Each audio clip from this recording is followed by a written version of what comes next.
to Ready, Set, Go! Where we separate the API aces from the endpoint amateurs. Today's category, Third-Party Thunderdome. Your objective, build a Python integration for a legacy third-party payroll API. You must handle dynamic OAuth 2 custom pagination and nested schemas.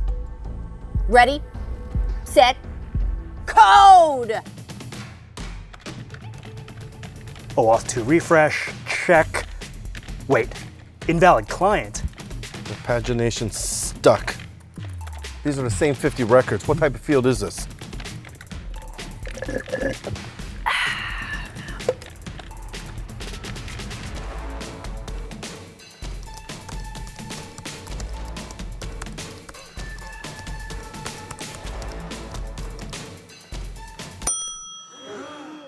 Jamie, how are we looking? Integration built, dynamic authentication logic handled, and variant schema mapped. Amazing.